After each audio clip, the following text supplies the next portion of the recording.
Hello friends, welcome to Educency. साथियों, जैसा कि आपको पता है 2020 का हम पेपर एनालिसिस कर रहे हैं उत्तर प्रदेश का, उसी का पार्ट 2 अब हम देखने जा रहे हैं। क्वेश्चन नंबर 51 से शुरू करते हैं हम, जिसमें पहला ही सवाल पूछा गया है कि अटॉर्नी जनरल ऑफ इंडिया जो है वो आप जानते हैं महान्यायवादी बोलते हैं इन्हें हिंदी में। और भारतीय संविधान में आर्टिकल 76 के अंतर्गत के अंतर्गत जो है महान्यायवादी पर है। यहाँ पर हम कथन देखते हैं, the president shall appoint a person who is qualified as to be appointed as जज ऑफ सुप्रीम कोर्ट। मतलब ऐसा व्यक्ति को नियुक्त कर सकता है राष्ट्रपति जो कि सुप्रीम कोर्ट के जज बनने की योग्यता रखता हो। तो ये कथन सही है। The attorney general shall receive such remuneration as the parliament में डिटरमाइन। मतलब उनको जो भी वेतन भत्ता या कुछ भी मिलता है ये सब पार्लियामेंट डिसाइड करता है। तो ये सही नहीं है, ये राष्ट्रपति के प्रसाद पर्यंत होते हैं, तो राष्ट्रपति ही डिसाइड करते हैं, इसलिए सेकंड ऑप्शन गलत हो जाता है। इस आधार पे जो 51 का राइट आंसर होगा वो ओनली 1 होगा, ठीक है, यानी कि ए। नेक्स्ट सवाल देखते हैं, मैचिंग का सवाल है। यहाँ पे आर्टिकल है, इसके आधार पर आप तय कर सकते हैं कि आगे जो एग्जाम आने वाला है उसमें हमें किन चीज़ों को देखना है विशेषकर, क्योंकि PYQ बहुत इंपॉर्टेंट होते हैं और अगर हम इनका अच्छे से एनालिसिस करें और पढ़ के जाए इसी के अकॉर्डिंग तो काफ़ी सारे सवाल सॉल्व हो जाते हैं। अब यहाँ पे अनुच्छेद हमारे लिए इंपॉर्टेंट हो जाते हैं, इनको जरूर पढ़ना होगा।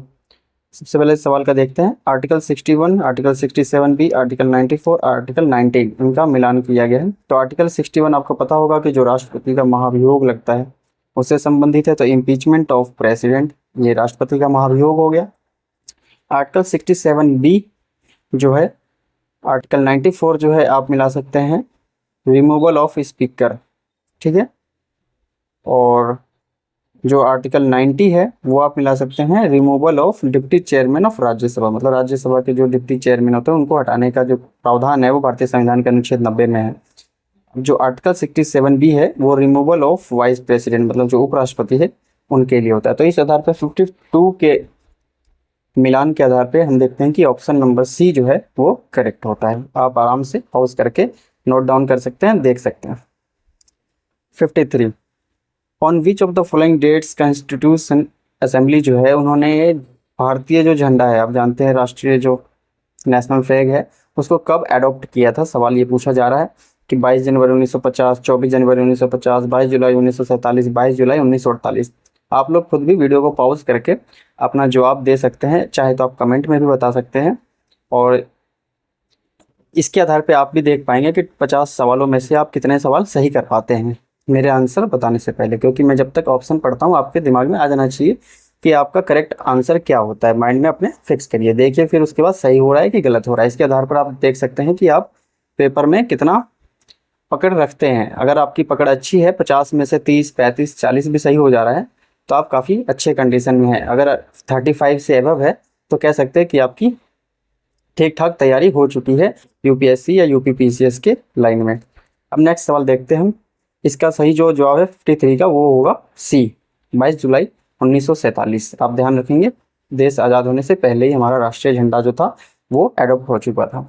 54 नंबर सवाल पूछ रहा है कि कौन सा सही नहीं है। फंडामेंटल ड्यूटी जो है वो संविधान के पार्ट 4A में है, ये बात सही है।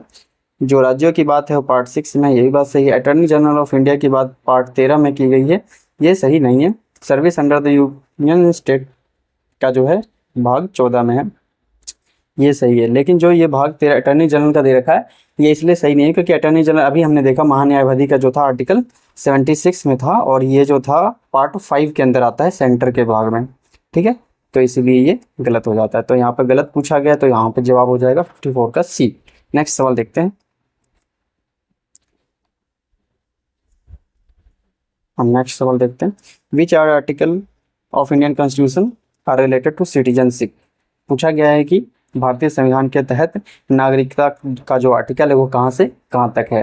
आर्टिकल 3 से 10, 4 से 11, 5 से 11, 6 से 11। तो साथियों इसका जो सही जवाब होगा वो 55 का सी होगा, 5 से 11 हमारे संविधान में जो नागरिकता की बात की गई है। तो आप ध्यान रखेंगे इस प्रकार के सवाल अक्सर नागरिकता से पूछे जाते रहे हों। नेक्स्ट सवाल देखते हैं, which one of the following is not correctly matched. कौन सा जो है सही से मैच नहीं। आप देख रहे हैं कि यहाँ पर संविधान के अनुच्छेद से कितने सवाल आए हैं एक ही साल में पॉलिटी सेक्शन में। तो इस आधार पर आप तैयारी कर सकते हो और इन सब चीज़ों का जरूर रिवाइज करें। Article 39A equal justice and free legal aid, मतलब कि समान न्याय और फ्री लीगल एड की बात करता है, तो ये बात सही है। आर्टिकल 40 में आपको पता ही है ग्राम सभा ग्राम पंचायतों की बात की गई। आर्टिकल 44 में यूनिफॉर्म सिविल कोड की भी बात की गई, जो यूसीसी बोलते हैं जिसे हम। आर्टिकल 48 में कहा गया है कि ये जुडिशरी को कार्यकारी से अलग करता है, तो ये सही नहीं, क्योंकि ये आपको पता होगा आप जब पढ़ते हैं तो आर्टिकल 50 के तहत ये बात आती है, इसीलिए जो सही जवाब नहीं होगा वो होगा डी, तो आंसर हो जाएगा डी।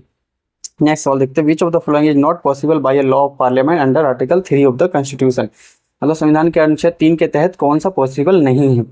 तो आपको पता है 3 में जो है राज्यों के ही बारे में बात की गई, संघ से रिलेटेड। तो फॉर्मेशन ऑफ न्यू स्टेट ये सही है, नए राज्य बनाए जा सकते हैं। अल्ट्रेशन ऑफ एरिया स्टेट्स, मतलब जो राज्य का क्षेत्र है उसको कम या ज़्यादा किया जा सकता है, तो ये भी सही है। Alteration of boundary of state, उसका भी निर्धारण किया जा सकता है, जो राज्यों की सीमाएं हैं, ये भी सही है। लेकिन कह रहा है कि एडमिशन ऑफ न्यू स्टेट, तो भारत में नए राज्यों का शामिल करना, ये आर्टिकल 3 के तहत नहीं आता है, तो आप ये ध्यान रखेंगे। स्टैटिक सवाल है, इसलिए इसका जवाब जो हो जाएगा 57 का डी। नेक्स्ट सवाल, what can be minimum strength of council of minister, मतलब कि मंत्रिपरिषद जो है वो कितनी हो सकती है मुख्य चीफ मिनिस्टर को मिलाकर, जैसे राज्यों में होती है। तो वहाँ पर आपका ध्यान रखना है कि मिनिमम पूछा गया है, तो आपको संविधान के तहत पता होगा कि संविधान में राज्यों के लिए डिसाइड है कि अधिकतम 15% तक हो सकती है मुख्यमंत्री को मिलाकर, और मिनिमम जो है वो संख्या है 12। ये भी स्टैटिक है, तो इसको भी ध्यान रखेंगे। 58 का जो है ऑप्शन बी करेक्ट है। नेक्स्ट सवाल देखते हैं, विच of the following is the largest committee of the Indian parliament. सबसे बड़ी कमेटी पूछी गई है, आपको पता होगा पीएसी लोक लेखा समिति है, जिसमें 22 मेंबर होते हैं। ये प्राक्कलन समिति बोलते हैं इसको, हिंदी में आकलन कह सकते हैं। इसमें 30 मेंबर होते हैं। Committee of public undertaking, committee on petition, ये सब छोटी कमेटी है। तो सबसे बड़ी जो कमेटी हो गई वो इसमें एस्टीमेट कमेटी हो गई, जिसमें सभी मेंबर जो है लोकसभा से शामिल होते हैं। जबकि जो पीएसी कमेटी होती है इसके अंतर्गत 15 लोकसभा से और 7 राज्यसभा से शामिल होते हैं। तो आप ध्यान रखेंगे एस्टीमेट कमेटी में सभी के सभी लोकसभा से मेंबर होते हैं, और 30 मेंबर है, तो ये सबसे बड़ी कमेटी हो जाती है, इसलिए सही जवाब होगा 59 का B. 60, joint sitting of Lok Sabha, जो लोकसभा का संयुक्त अधिवेशन होता है वहाँ पे, और Rajya Sabha can take place to resolve deadlock over, मतलब किस मुद्दे पर गतिरोध हो जाने के कारण जो है लोकसभा और राज्यसभा का जो है संयुक्त अधिवेशन किया जाता है। आपको पता होगा आर्टिकल 108 में जो है संयुक्त अधिवेशन की बात की गई है जॉइंट सीटिंग की। तो इनमें से किस मुद्दे पर, आपको पता होगा कि मनी बिल पर नहीं है, क्योंकि धन विधेयक पर जॉइंट सीटिंग नहीं बैठ सकती है। संविधान संशोधन के मुद्दे पर भी नहीं बैठ सकती है, और जो विनियोजन से संबंधित बिल आते हैं धन निकालने के लिए उस पर भी नहीं बैठती है मेनली। जो इसमें सबसे ज़्यादा जो जॉइंट सीटिंग होती है वो ऑर्डिनरी लेजिस्लेशन पे होता है, ठीक है, यानी कि जो साधारण बिल आते हैं, विधेयक आते हैं, उससे संबंधित होता है। इसलिए 60 का जो सही आंसर होगा वो हो जाएगा ए। नेक्स्ट क्वेश्चन देखते हैं, in the removal of which of the following official does the parliament not play any role. पूछ रहा है कि इसमें से कौन सा ऐसा अधिकारी ऑफिशियल है जिसको हटाने में संसद की कोई भूमिका नहीं होती है। आप देखिए यहाँ पे पहला ऑप्शन दे रहा है कि जजेस ऑफ द हाई कोर्ट। आपको पता है जजेस ऑफ द हाई कोर्ट तो आता है संसद में, उस पर विचार किया जाता है कि अगर वो कदाचार या किसी मुद्दे पर पाया जाता है तो। जजेस ऑफ द सुप्रीम कोर्ट, इनका भी पता है कि सुप्रीम कोर्ट में भी जो जजेस होते हैं उनको भी संसद की प्रक्रिया के माध्यम से हटाया जाता है। चेयरमैन ऑफ द यूपीएससी और controller and auditor general of India, यानी कि कैग की बात की जा रही है। तो कैग पता आपको संवैधानिक बॉडी, और ये बिना संसद के भागीदारी के ये भी इन्हें भी नहीं हटाया जा सकता। तो यहाँ पर जो यूपीएससी के चेयरमैन हैं इनको हटाया जा सकता है बिना संसद के, क्योंकि इसमें तो पता है कि अगर सुप्रीम कोर्ट यूपीएससी के चेयरमैन को कदाचार या किसी प्रकार के लाभ के पद पे पाए हुए देखता है तो जांच करके प्रेसिडेंट को सीधा रिपोर्ट देता है, उसके आधार पर प्रेसिडेंट इनको हटा सकता है।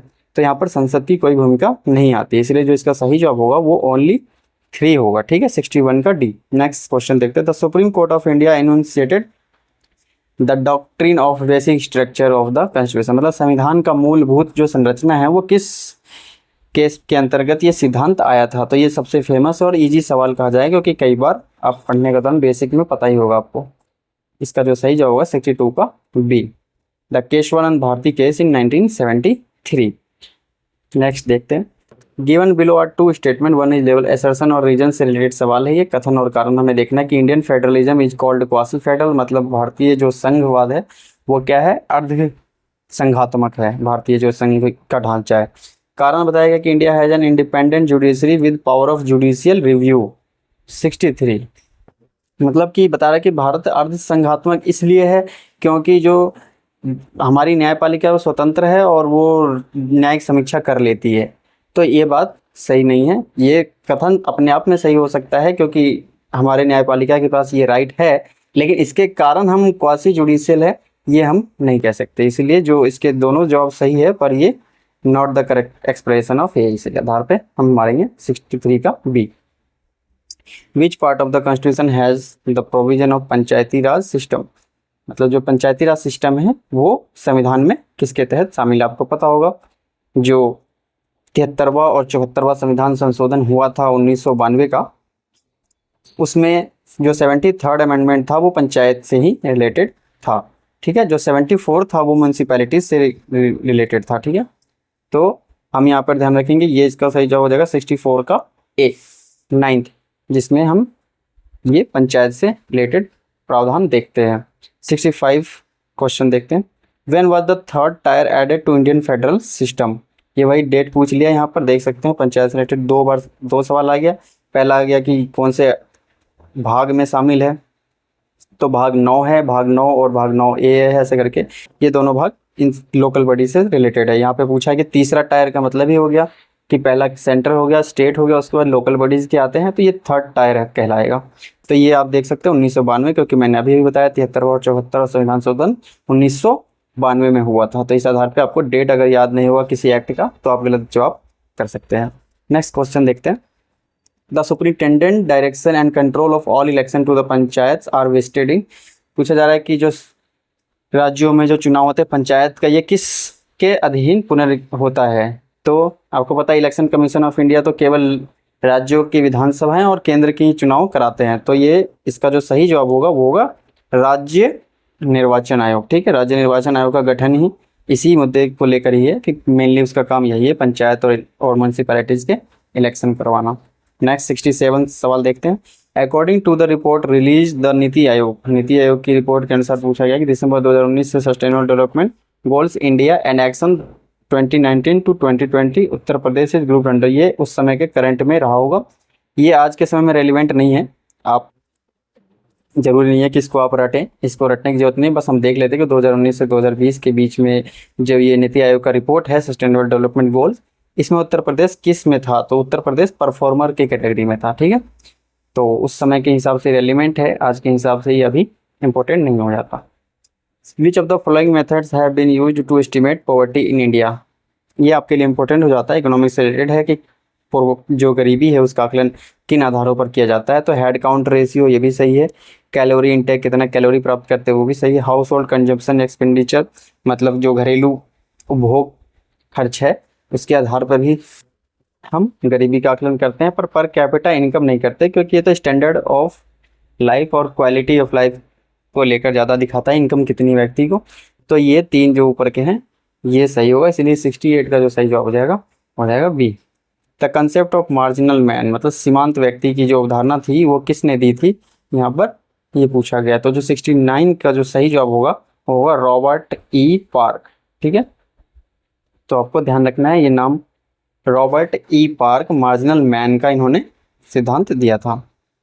Next, the development monitoring and evaluation office which monitors the progress of long term policies in attached office under. मतलब इनमें से पूछा गया किसके तहत ये लॉन्ग टर्म पॉलिसी का जो मॉनिटर किया जाता है उसकी प्रोग्रेस को भी किया जाता है। तो प्राइम मिनिस्टर ऑफिस नहीं है, ये भी नहीं है, कैबिनेट सेक्रेटरीट भी नहीं है, ये नीति आयोग। आपको पता होगा नीति आयोग पॉलिसीज का गठन बनाती है। आपको पता होगा कि short term policy, mid term policy और लॉन्ग टर्म पॉलिसी ये सब नीति आयोग की अपनी एक रिपोर्ट आती है, उसके अंतर्गत भी ये शामिल है। तो इस आधार पर आप नीति आयोग जो आप चुन सकते हैं। नेक्स्ट क्वेश्चन रिवीजन एसेशन वाला है। यूनियन बजट 2020 और 21 का पूछा गया कि ये rural development with aim of doubling farmer income 2020-21 से करंट से रिलेटेड रहा होगा, उस समय ही ये सवाल पूछा गया कि जो यूनियन बजट था 2020-21 का उसमें ग्रामीण विकास में जोड़ दिया गया था और साथ में किसानों की आय डबल करने का मुद्दा था।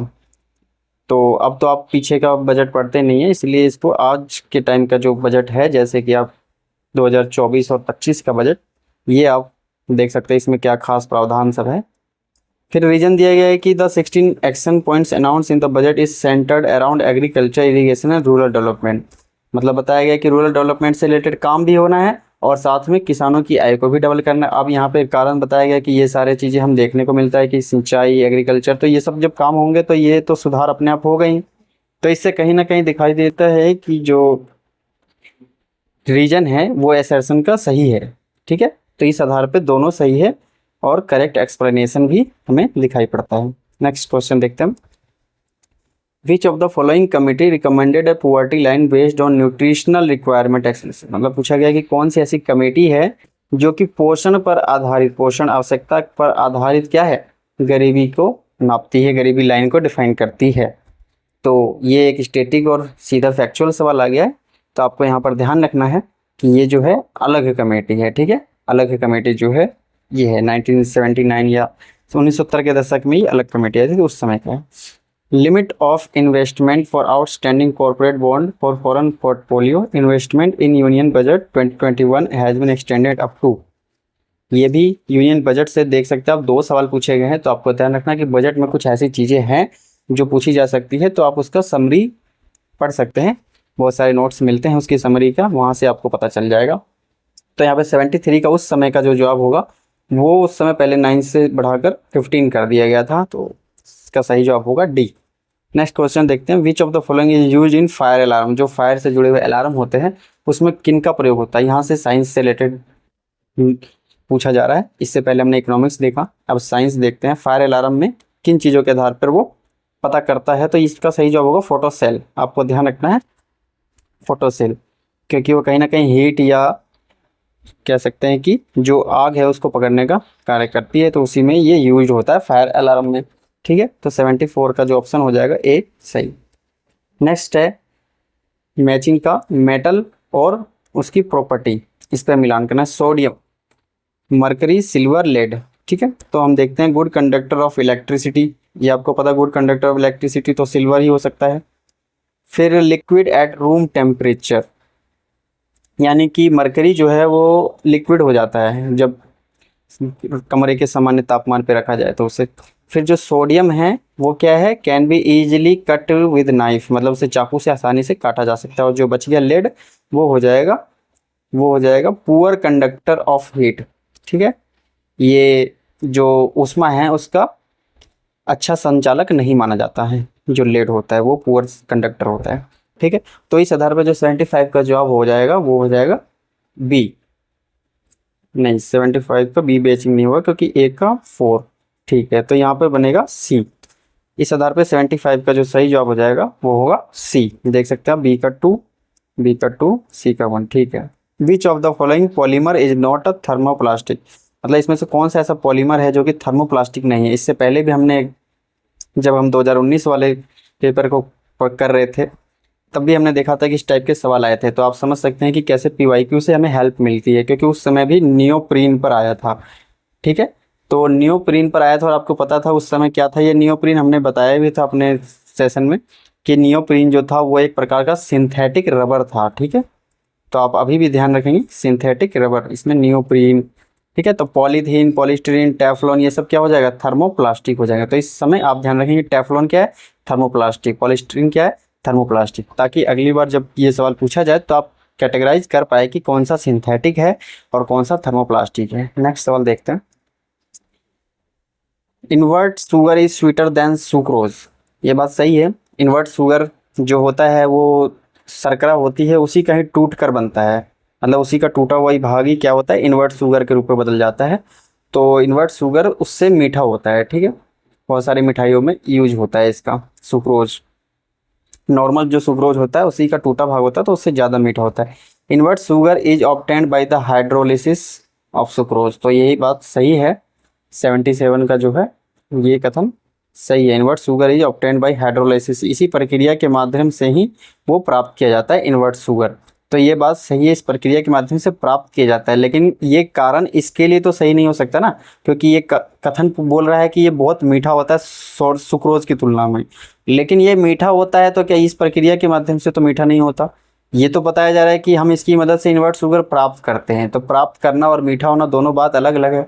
दोनों बात सही है, सुक्रोज ये वाला बात सही है और ये वाला भी हाइड्रोलिसिस ऑफ सुक्रोज ये भी सही है, पर जो बी है मतलब रीजन जो है वो एसर्शन को डिफाइन नहीं करता है। इस आधार पे जो सही जवाब हो जाएगा वो होगा बी, क्योंकि दोनों कथन सही है पर एक्सप्लेनेशन जो है वो रीजन नहीं दे पा रहा है। मैचिंग का यहाँ पे सब्सटेंसेस पूछा गया है और इनके यूज पूछे गए हैं, तो आपको ध्यान रखना इससे पहले भी हमने 2019 के पेपर में देखा था, फिर से रिपीट हो रहा है रोडेंटिसाइड का जिंक फॉस्फेट, ये हमें ध्यान रखना होगा।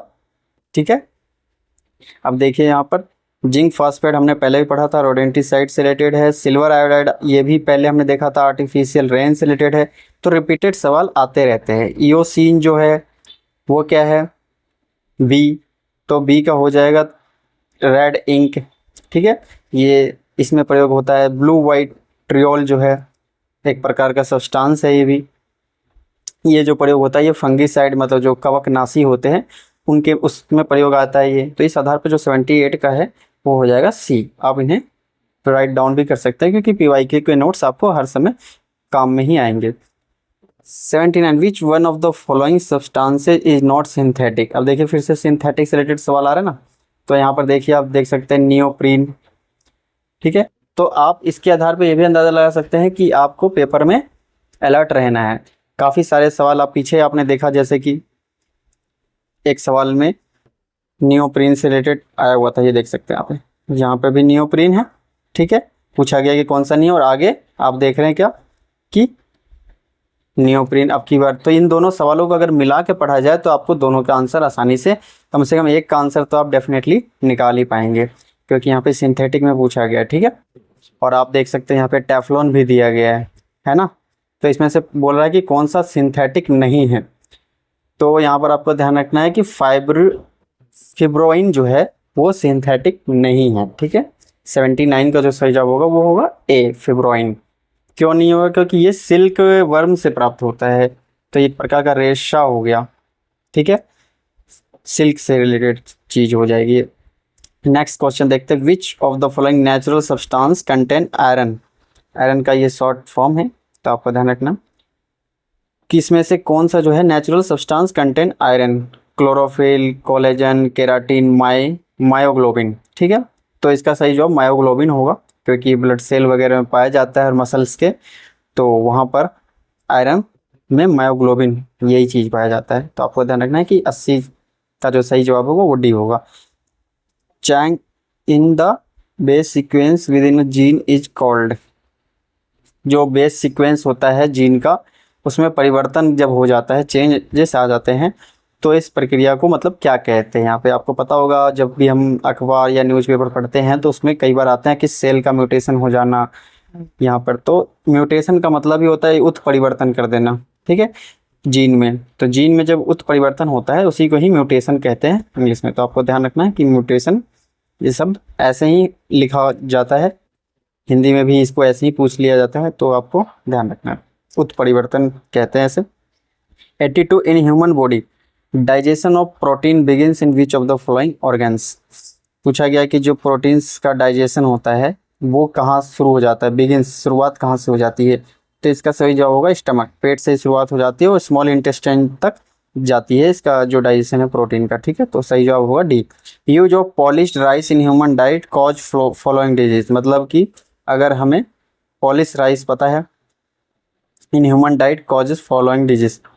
यूज ऑफ पॉलिश राइस एक प्रकार से कह सकते हैं कि पॉलिश किया हुआ चावल अगर प्रयोग में लाते हैं तो इनमें से कौन सा डिजीज जो है कॉजेस पूछा जा रहा है। तो आपको ध्यान रखना है 83 का जो सही जवाब हो जाएगा वो हो जाएगा डी, बेरी बेरी।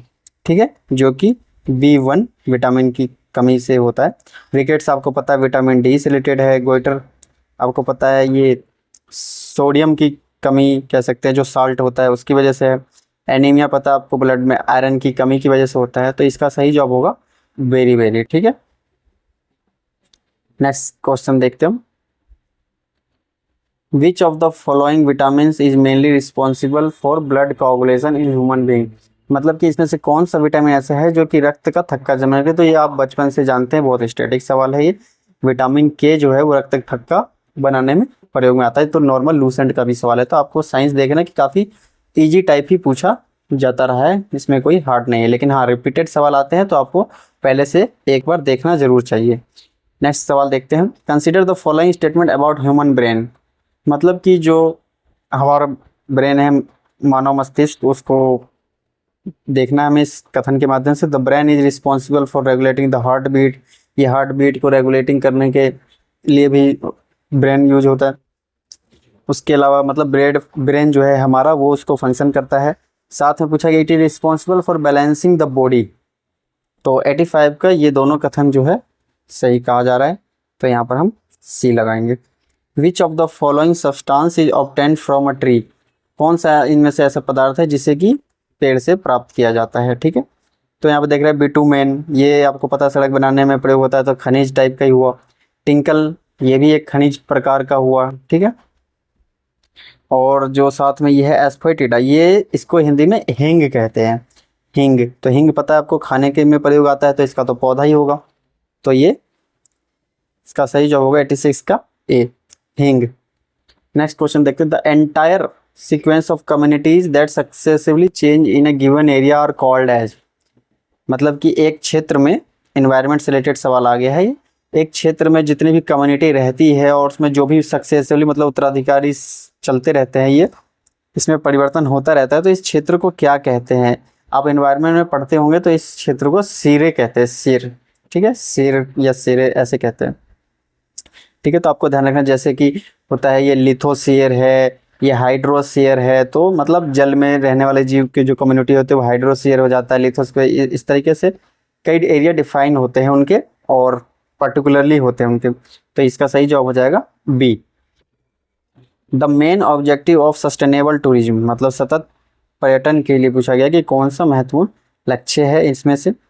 तो इसका जो सही जवाब होगा वो ये सी होगा, to manage tourism and environment. मतलब पर्यावरण के साथ साथ टूरिज्म, पर्यटन को भी मैनेज करना, लेकिन उसके साथ कल्चरल इंटेग्रिटी, मतलब सांस्कृतिक एकजुटता और पारिस्थितिकीय प्रोसेस जो होता है, इसको मेंटेन करते हुए हमें पर्यटन और पर्यावरण को मैनेज करना है। तो ये इसका ज़्यादा सटीक होगा सस्टेनेबल टूरिज्म का। ठीक है, तो 88 का जो होगा सी हो जाएगा। Next question. The concept of ecological transition. ठीक है, मतलब पारिस्थितिकीय ट्रांजिशन का मतलब संक्रमण पहली बार किसने यूज किया है। वॉज फर्स्ट यूज्ड बाय, पारिस्थितिकीय संक्रमण, द कॉन्सेप्ट है ये, किसने पहली बार यूज किया। तो आपको ध्यान रखना है 89 का जो सही जवाब होगा वो होगा बेनेट। ठीक है, बेनेट। ये स्टैटिक सवाल है, इनको रट लेना ही फायदा होता है, तो आप इनको ध्यान रखेंगे, रट ले सकते हैं, या पीवाई को बार बार लगाएंगे आप। लास्ट टाइम में जब पेपर हो तो एक बार आप इसको फिर से रिवाइज कर सकते हैं। आप स्पीड बढ़ाकर जल्दी जल्दी देखेंगे तो ये आधे घंटे की वीडियो जो है आप 10 से 15 मिनट में ख़त्म कर लेंगे। लेकिन आप अगर इसको एक हफ्ते पहले से करेंगे तो 2019 से लेकर 2023 तक के 5 साल के पेपर आप आराम से लगा सकते हैं, जो आपको डेफिनेटली 15 से 20 सवालों में इनडायरेक्टली या डायरेक्टली ज़रूर हेल्प करेंगे।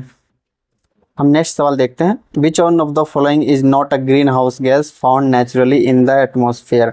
कौन सा इसमें से ऐसा ग्रीन हाउस गैस है जो कि नेचुरली नहीं पाया जाता है हमारे वायुमंडल में।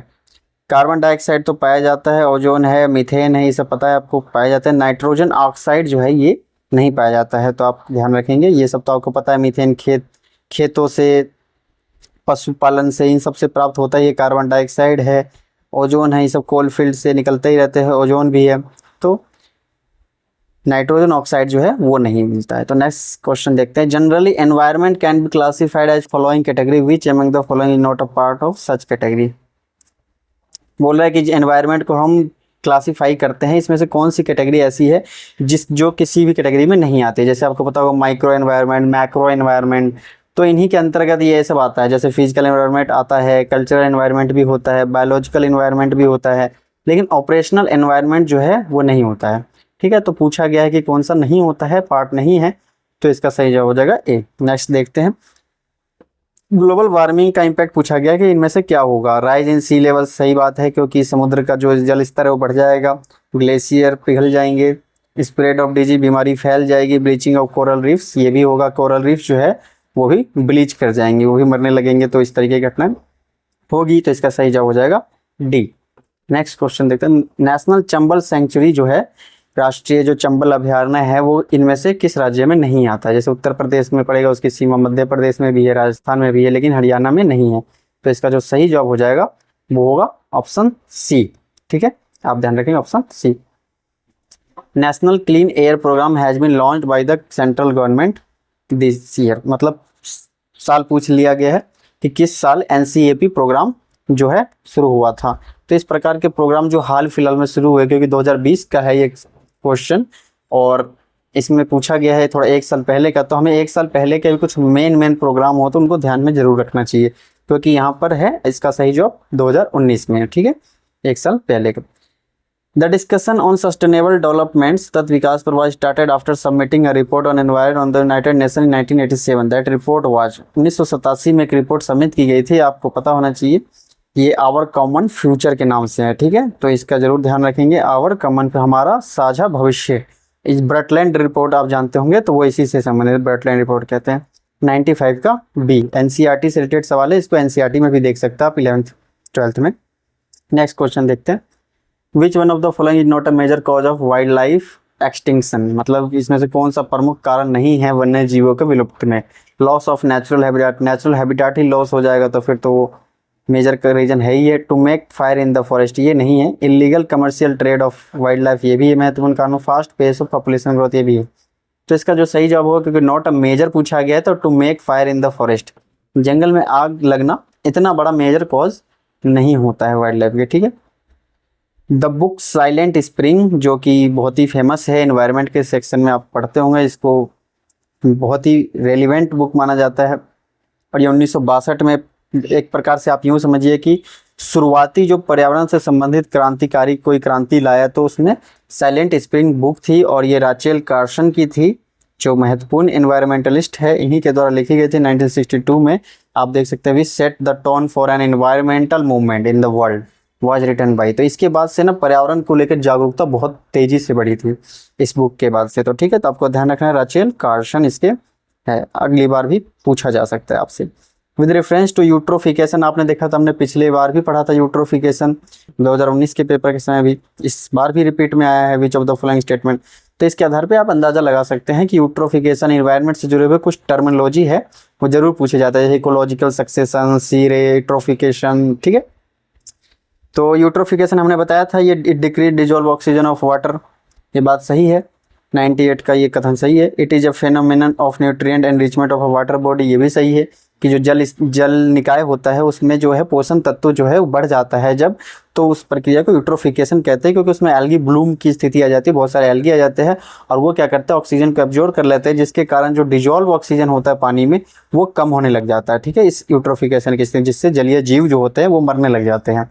ठीक है, तो 98 का जो सही जवाब होगा हो जाएगा सी। नेक्स्ट क्वेश्चन देखते हैं, arrange the following events in chronological order of the there commission, मतलब यहाँ पे देख सकते हैं कि इन सब का एक्ट आप जरूर ध्यान रखा करें, क्योंकि इससे रिलेटेड सवाल हमेशा रिपीट होते हैं। जैसे प्रोजेक्ट टाइगर है, प्रोजेक्ट एलिफेंट, जैसे वाइल्ड लाइफ प्रोटेक्शन एक्ट आपको पता होगा 1972 का है, प्रोजेक्ट टाइगर जो है वो 1973 का है, प्रोजेक्ट एलिफेंट जो है वो 1992 का है, और ये बायोलॉजिकल जैव विविधता वाला जो है वो 2002 का है।